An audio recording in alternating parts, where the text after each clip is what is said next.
2017. ¿Qué tal? Muy buenos días. Bienvenidos a su programa Contacto Directo. Hoy son nuestros invitados Jorge Albán, concejal de Quito por Alianza País, para hablar sobre el caso Odebrecht y el contrato del metro de la capital. También estará con nosotros Francisco Pesantes, experto penalista, para hablar sobre el ofrecimiento de Carlos Pareja Yanuseli a través de su abogado de someterse a la figura penal de cooperación eficaz para obtener una rebaja en la pena.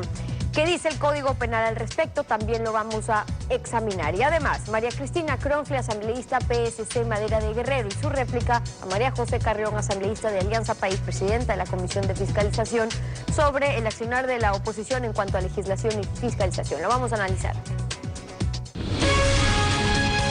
La actualidad, los protagonistas, el análisis y la información en Contacto Directo.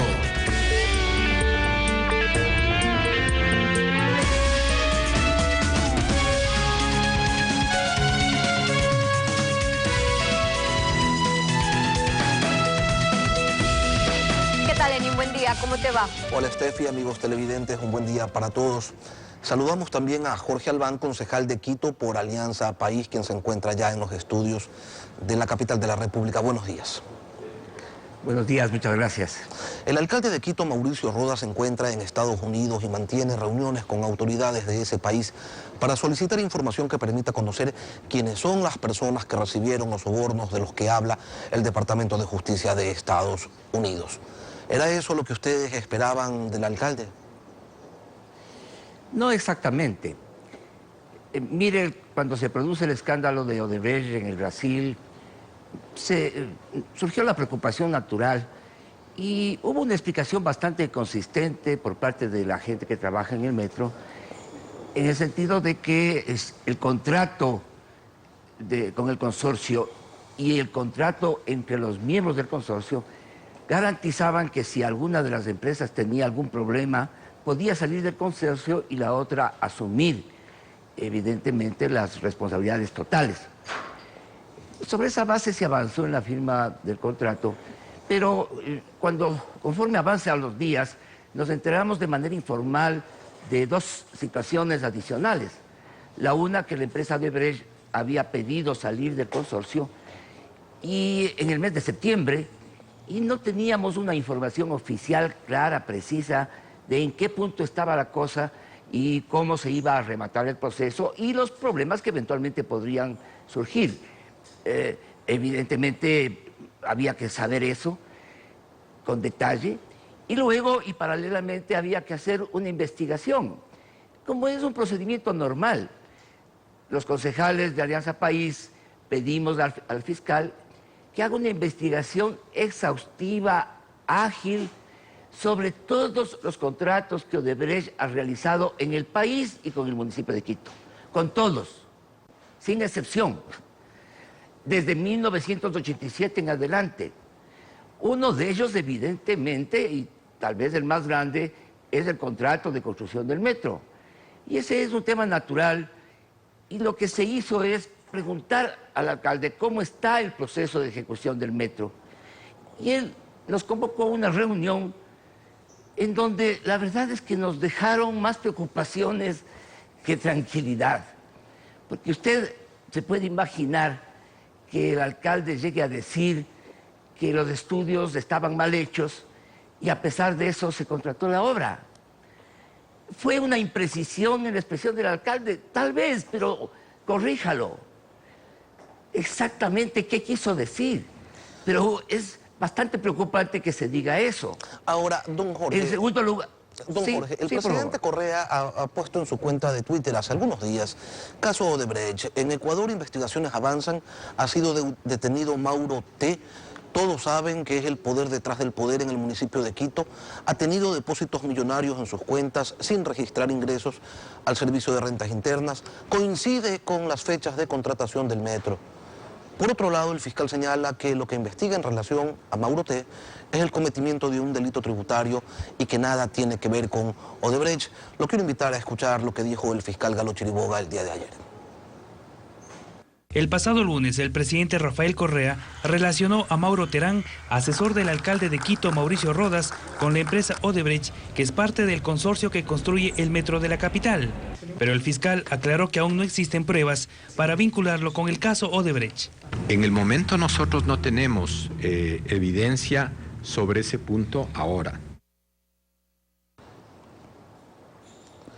¿Tiene el presidente de la República, tienen ustedes, concejales de país en el Distrito Metropolitano de Quito, algún tipo de información que el fiscal no posea? Y por eso es que el presidente públicamente en su cuenta de Twitter afirma que hay una correlación entre los dos hechos, mientras que el fiscal dice que hasta el momento no tiene nada. Si usted me permite, déjeme concluir la idea anterior y para ir a la respuesta. La otra afirmación que se hizo es que había habido la sugerencia de que se pueda renegociar los costos de las ofertas y el alcalde nos anunció, nos dijo que la empresa se había negado o el consorcio se había negado y que no ha habido, por lo tanto, constitución de un equipo negociador, que no ha habido negociación, por lo tanto, y que lo que ha habido es conversaciones informales. Eso es muy preocupante en un proyecto de esta magnitud que se plantea a través de conversaciones informales. Esas dudas han estado presentes en el medio. Yo creo que lo que dice el fiscal es exacto. También sobre ese tema me parece que, sin embargo, ha sido mal manejado desde el municipio, desde la administración municipal. Efectivamente, uno es el juicio al señor Mauro T., voy a asumir esa expresión, el señor Mauro T., y otra cosa es el tema de Odebrecht. Por ahora, como dice el fiscal, no hay forma de vincular automáticamente las dos cosas. Si después, en el transcurso de investigación el presidente sí lo hace, ¿no? El presidente sí los vincula. Bueno, eso tendría que usted consultarle al presidente. En mi opinión, es justo lo que dice y, insisto, el fiscal dice, por ahora, pudiera ser que de las investigaciones surjan otros elementos de juicio que permitan vincular los dos temas. Pero frente al tema del Mauro T., el error que se cometió es que, siendo público, notorio, evidente, un rol importante que jugaba Mauro T. en el municipio de Quito, particularmente en relación con los concejales, en representación del alcalde. El propio alcalde le designó como su representante para mantener relaciones con el gobierno, y la única respuesta que surgió es que no es empleado municipal y que no tiene ninguna forma de contratación. ¿Cómo a una persona que no es funcionario o que no tiene ningún tipo de contrato se le puede delegar ciertas cosas? Ahora, eso es un problema complicado. En ausencia del alcalde Rodas, ustedes, los concejales, aprobaron una resolución para saber cómo se ha llevado el proceso de negociación del metro en la actual administración. Llama la atención lo resuelto porque implicaría que los concejales de Quito no saben, no tienen idea, no tienen detalles sobre cómo se ha desarrollado el proyecto de infraestructura más importante de la ciudad. ¿Qué han estado haciendo entonces? No, bueno, no es exacto. Por eso se lo pregunto. Sí, una cosa es que no sepamos cómo fue el proceso de estudios. Creo que yo lo conozco bastante en detalle. Creo que estamos haciendo un seguimiento de la ejecución. Hace pocos días tuvimos una reunión con todo el equipo técnico, incluso a la gerencia técnica y hasta el representante del consorcio. Hicimos una visita de campo, varios concejales de país. Lo que no tenemos suficiente claridad es sobre los detalles de administración de ese proyecto y del proceso de renegociación que finalmente no se dio. Esos son los detalles que nosotros pedimos. Y pedimos, obviamente, que como todos los proyectos de Odebrecht sean investigados frente a una eventual corrupción. Y las fuentes de información no solo están en Estados Unidos, están en España, entiendo, en Brasil, en otros países, y esa es una tarea que está haciendo la Fiscalía, y son procedimientos formales. Por eso nos sorprende también que, en vez de asistir a la reunión del Consejo para explicarnos cuál es la situación del señor Mauro T., se va a Estados Unidos sabiendo que el procedimiento lo tiene que hacer la Fiscalía y el embajador. Y obviamente los resultados no van a permitir tener aquí información desde el lado del alcalde. Ahora, tendremos que esperar los procedimientos formales. Usted hace mención a una renegociación del monto del contrato que se debió haber desarrollado. El informe de Contraloría, según el informe de Contraloría, el presupuesto referencial del contrato del Metro de Quito estaba subvalorado. ¿Qué pasó ahí? Mire, es una afirmación que hace la Contraloría, yo no la comparto, obviamente serán las personas encargadas las que tengan que responder y aclarar ese punto de vista. Pero mire, hay tres elementos que quiero destacar. En general, los estudios y los precios de referencia para un concurso, para una licitación, se elaboran en base a estudios. Y en este caso hay estudios con precios unitarios de una empresa bastante seria, consistente, con gran responsabilidad y conocimiento del tema en el mundo, Metro Madrid. Y los estudios, como digo, tienen un gran detalle. Las ofertas presentan una diferencia muy importante, sobre todo en los costos indirectos. ¿Qué son los costos indirectos? Las expectativas de utilidades, ciertos seguros, ciertos gastos generales. Y eventualmente, y eso dice incluso la Contraloría, también hay que calcular un riesgo. Pero el riesgo en todo caso se lo evalúa después. Uno no puede elaborar términos de referencia calculando un riesgo. ¿Con qué indicadores de riesgo presentamos las cosas? Uno calcula un presupuesto con los estudios y precios unitarios. De tal manera que ahí hay un elemento a tener en cuenta. Pero pese a estos elementos a tener en cuenta, sí, don Jorge, el Consejo Metropolitano el 31 de agosto del 2015 aprobó el incremento del presupuesto por 440 millones para cubrir la brecha entre el presupuesto referencial y la menor de las ofertas, que fue la del consorcio Acciona Odebrecht. Debo entender que usted votó en contra, entonces. No, yo voté a favor. Creo que ha sido público y notorio que yo particularmente y en general los concejales del Bloque País hemos sido el principal apoyo para que ese proyecto se desarrolle. Eso es clarísimo. Y el alcalde no podrá decir que hemos dificultado, sino que hemos apoyado eso. Pero la recomendación que le hicimos siempre al alcalde es: vamos con el metro, que es un proyecto tan importante, renegocie. Planteamos una serie de pautas y sugerencias muy concretas para la renegociación. Y él presentó un plan de renegociación. La banca multilateral le aprobó un plan de renegociación por 259 millones a la baja. Y eso es lo que había que hacer. Lamentablemente, el alcalde no logró negociar eso, que ya tenía hasta el aval de la banca multilateral. Entonces, ahí hay una falla que efectivamente nos preocupa y observamos. Don Jorge, ya que estamos hablando de avales y de financiamientos de banca extranjera, vamos a otra cosa. Odebrecht se va del consorcio, pero con la constructora brasileña se va también el crédito del Banco de Desarrollo brasilero, que era uno de los financistas de la obra. Ahora, ¿de dónde van a salir esos 250 millones de dólares que el Banco de Desarrollo iba a colocar? Así es, efectivamente eso eran parte de nuestras preocupaciones y por eso preguntábamos cuál es la situación de Odebrecht. Efectivamente está confirmado que la Banca de Desarrollo de Brasil se retira del proyecto, ese financiamiento ya no va a existir y hay que buscar nuevo financiamiento. Y nos informaron el día 4 de enero, el administrador general nos informó que el gobierno nacional les está ayudando con varias cosas. Primero, han aumentado el cupo para el municipio de Quito y el proyecto Metro del BID. Segundo, están avanzando alguna negociación con un banco español, con una banca multilateral, pública española. Y tercero, están también buscando un crédito de la banca privada norteamericana, de un fondo privado norteamericano. Y en todo ello está ayudando el ministro de Finanzas. Nos lo dijeron el alcalde y el administrador general.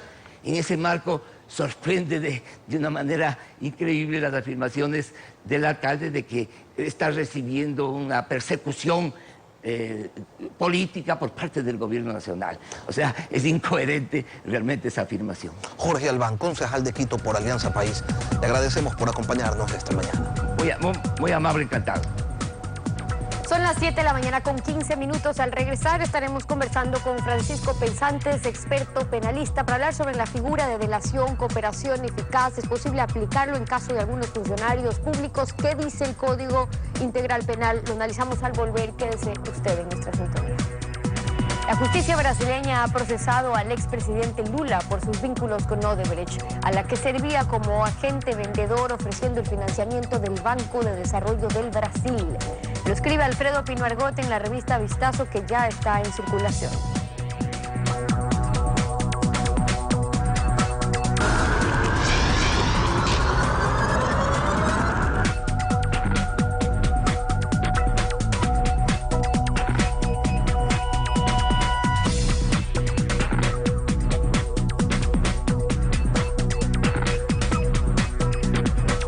Francisco Pesantes, abogado penalista, bienvenido a Contacto Directo.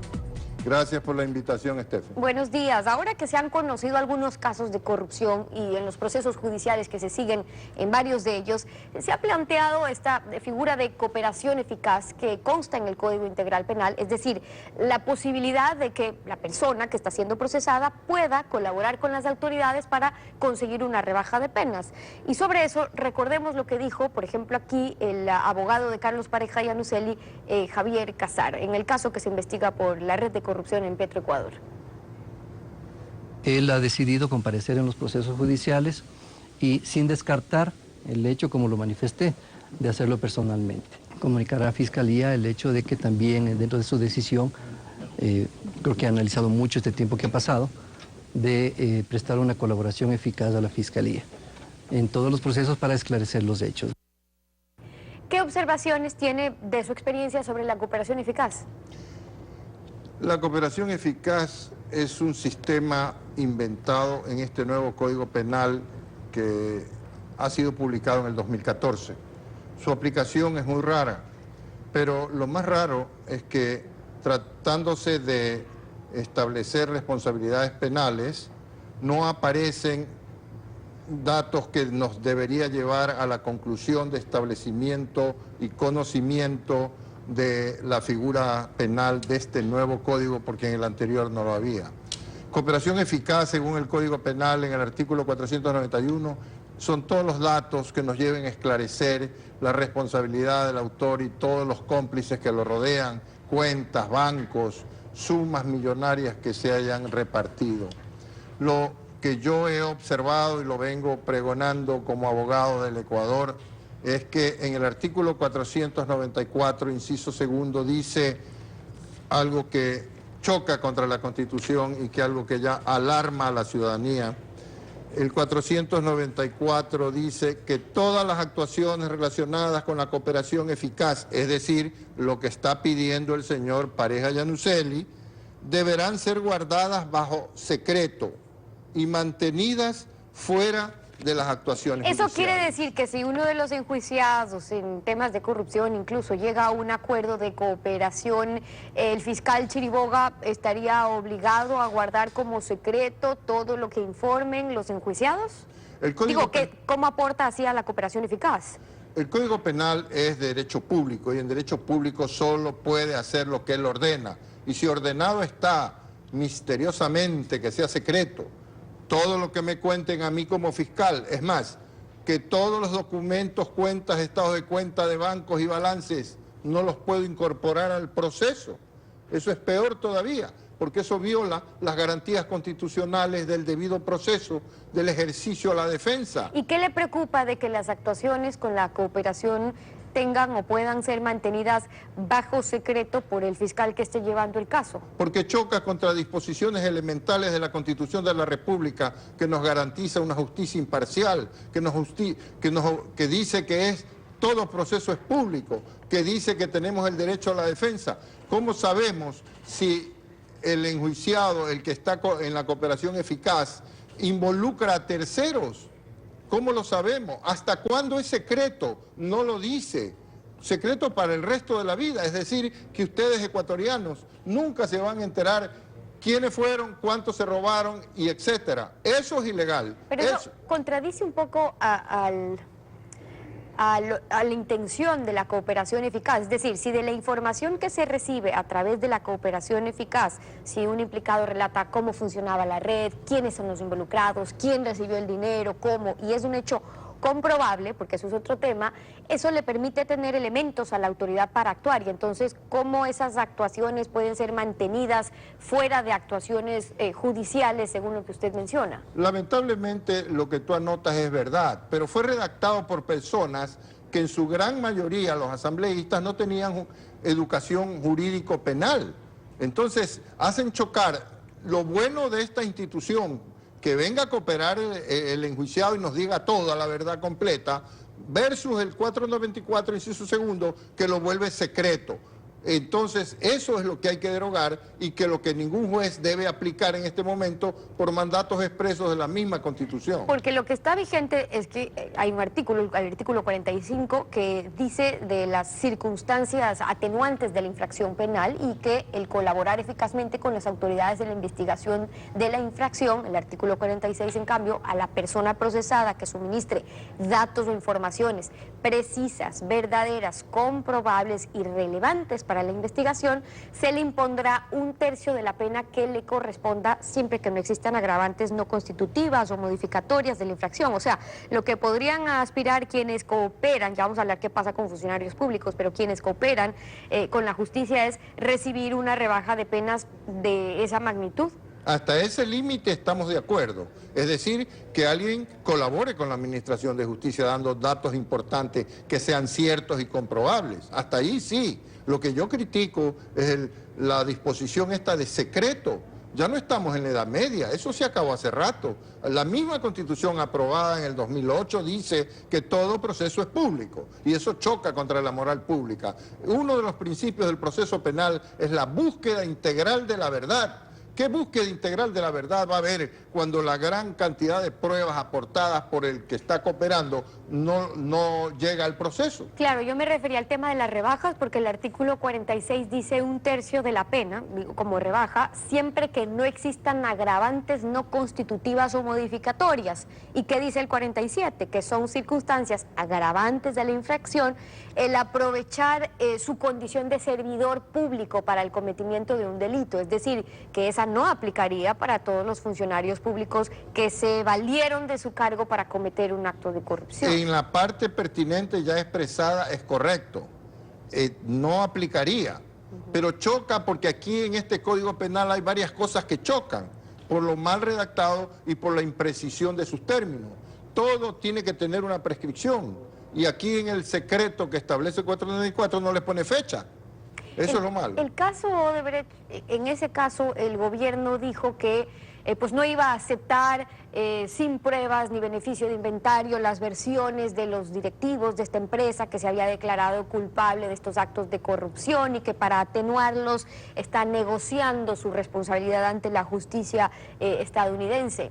Ahora, al estar colaborando con la justicia, si es que se está revelando nombres y sus herramientas, ¿no es ese un mecanismo utilizado en varias partes del mundo para dar con las redes de corrupción? ¿No es eso justamente el principio de la cooperación eficaz, muchas veces de quien ha sido parte y por ende igual vinculada a un acto de corrupción? Sí, es verdad. Ese sistema existe y ya se lo hizo en los famosos enjuiciamientos a la mafia italiana de Sicilia. Ya se lo hizo en Estados Unidos en diversas cortes penales, se lo está aplicando ahora en Brasil. Esa parte está bien. Pero no podemos aceptar y tenemos que impugnar y rechazar. Y lamento que ningún político asambleísta diga y critique esta parte, porque de nada nos servirá tener la supuesta cooperación si no se hace público, porque no comprobaremos ni periodistas, ni abogados, ni nadie, si realmente se produjo. Ese es el temor. Claro, ahora, el temor de no considerar este proceso de delación, porque quién sabe si es cierto o no lo que puedan revelar, pues el artículo 491 dice que se entiende por cooperación eficaz el acuerdo de suministro de datos, instrumentos, efectos, bienes o informaciones precisas, verídicas y comprobables que contribuyan necesariamente al esclarecimiento de los hechos investigados o que permitan la identificación de sus responsables o sirvan para prevenir, neutralizar o impedir la perpetración o consumación de otros delitos de igual o de mayor gravedad. O sea, no se puede considerar cooperación eficaz el que alguien vaya e inculpe a tal o cual fulano, sino que debe ser un hecho comprobable que permita la identificación de los responsables. Digo, por eso es que es válido esa figura, muy aparte del tema del secreto. Dos cosas, Steffi. Primero mencionaste que alguien dijo que no van a aceptar las pruebas. A mí me admira que de la Presidencia de la República se diga esto, cuando debería ser un ente totalmente ajeno e imparcial al tema de corrupción. ¿Cómo que de la Presidencia se dice que no va a aceptar? ¿Quiénes son ellos para eso? No son nadie, jurídicamente nadie, excepto si no es justicia independiente. Pero por el segundo punto es de que tiene que ser público, porque la Constitución lo manda, el principio de publicidad. No vamos a aceptar y estaremos juntos en la lucha porque en este país alguna vez ya se quede establecido quiénes son. Nosotros queremos, el pueblo quiere nombres, apellidos, cuentas y montos de lo que nos han robado. Y eso es el objetivo central y la derogatoria de este inciso segundo del 494 que lo vuelve secreto misteriosamente, mientras en otros países como los que ya cité no es secreto. Esas son algunas de las observaciones de Francisco Pesantes, abogado penalista. Gracias por acompañarnos aquí en Contacto Directo. Gracias, Steffi. A usted. 7:31, una pausa y al regresar estará María Cristina Kronfle, asambleísta PSC Madera de Guerrero, con su réplica a María José Carrión, presidenta de la Comisión de Fiscalización en la Asamblea, sobre temas de legislación y fiscalización de la oposición. Regresamos para su análisis. Quédese usted en nuestra sintonía. Es inevitable el ajuste integral para que la economía vuelva a crecer y a generar empleo. ¿Qué nos proponen los políticos para sustituir al socialismo del siglo XXI? Lo escribe Alberto Acosta Bruneo en la revista Vistazo, que ya está en circulación.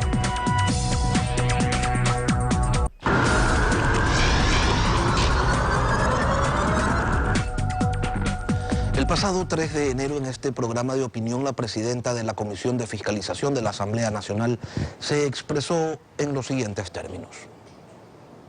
Los asambleístas que ahora están pidiendo este supuesto juicio político al señor vicepresidente tienen que reunir las firmas. Yo puedo certificar, Alfredo, que ningún asambleísta de oposición ha entregado a la Comisión de Fiscalización las pruebas, que ninguna autoridad de control hizo llegar a la Comisión de Fiscalización pruebas que vinculen ni al señor presidente de la República ni al señor vicepresidente de la República. Pero además, Alfredo, es muy importante decir al pueblo ecuatoriano, la asambleísta, ex asambleísta que hace un rato habló, Cynthia Viteri, que habla tanto de la lucha contra la corrupción, que habla tanto de su plan de gobierno, quiero decirle que en 21 años de legisladora jamás inició un juicio político. Yo tengo la certificación de la Asamblea Nacional que jamás ha impulsado ni una ley y tampoco ha impulsado un juicio político. La candidata a la presidencia de la República, Cynthia Viteri, ha pedido ejercer su derecho a la réplica y para ello ha delegado a María Cristina Kronfle. Asambleísta, buenos días, adelante con la réplica. Buenos días, Lenny. Buenos días a todos los televidentes. Que tengan un muy buen inicio de fin de semana. En efecto, la réplica consiste justamente en desmentir todo aquello que ha dicho la asambleísta María José Carrión. En primer lugar, no son 21 años los que tiene la doctora Viteri en la legislatura ecuatoriana, sino 19 años. Durante estos 19 años ha presentado, y por favor si me ayudan, tengo el cuadro, ha presentado 72 proyectos de ley. Estos 72 proyectos de ley han sido certificados por la Asamblea Nacional. No sé en qué Asamblea Nacional vive la asambleísta Carrión o trabaja en qué asamblea trabaja, porque esta es la respuesta que da el encargado de la biblioteca, que es donde constan todos los documentos históricos de la Asamblea Nacional. Además de esto, solamente como para dar un ejemplo, en el año 2005, la asambleísta Viteri presentó más de 17 proyectos de ley. Es decir, es mentira lo que dice la asambleísta Carrión respecto de que tiene certificación y de que no se ha presentado un proyecto de ley alguno por parte de la doctora Viteri. Esto en el tema de legislatura. Ahora en el tema de fiscalización es importante que digamos lo siguiente. Usted sabe perfectamente, Lenin y estimados amigos televidentes, que la fiscalización ha sido así como una mano mutilada durante estos procesos legislativos de estos últimos 10 años de gobierno nacional. Pero en todo caso, la fiscalización consiste básicamente en solicitar información y recibir recíprocamente de la institución o la autoridad a la que uno cuestiona la información oportuna. Solo voy a dar 2 ejemplos. Hizo un pedido en el 2015 a el exministro Merizalde, donde le pide que remita información sobre las reservas totales nacionales de hidrocarburos. En segundo lugar, al SRI le pide información contundente con detalles y datos sobre la empresa china Water and Electric, que tiene contratos de hace 7 años con el Estado ecuatoriano. Pero una perla. La asambleísta Carrión dice que no ha presentado fiscalizaciones. No solamente que esto es mentira, y lo acabo de comprobar porque ya enseñé que ha hecho pedidos de información, sino que también, al parecer, la asambleísta no sabe ni siquiera lo que sucede en su comisión, porque la asambleísta Viteri ha hecho al menos 3 solicitudes a la Comisión de Fiscalización. Una de ellas consiste en que haga transparencia sobre las ilegalidades de fondos estatales del Ministerio de Ambiente por más de $7 millones, hecho denunciado en el año 2012. Pero María José Carrión también hacía referencia al juicio político que las organizaciones de oposición anunciaron en contra del señor Jorge Glass, el vicepresidente de la República con licencia. ¿Qué pasó allí? ¿No hubo formularios? ¿No se recogieron las firmas? ¿Todo ha sido un show? Si me permite, como eso es tema aparte de la réplica, porque no la nombró el asambleísta Viteri, voy a decir lo siguiente. En el tercer lugar, y una perla, lo más importante, no voy a nombrar el segundo, pero ella sabe muy bien cuál es el segundo, que es algo también relativo a unos costos excesivos y duplicados que denunció el Ministerio de Finanzas en el año 2008. La perla que tenemos y lo preocupante de esto es que en el año 2015 la asambleísta Viteri le solicita a la asambleísta Carrión, presidenta de la Comisión de Fiscalización y Control Político, que revise el costo inicial de los proyectos que voy a mencionar y que si existe algún diferencial entre el costo inicial y el costo adicional en estos proyectos. En la planta de gas Monteverde, rehabilitación de refinería Esmeraldas, central hidroeléctrica Manduriacu, refinería del Pacífico, figúrese usted, proyecto Coca-Cola Sinclair. ¿Y por qué digo tan importante y con negrillas la refinería del Pacífico?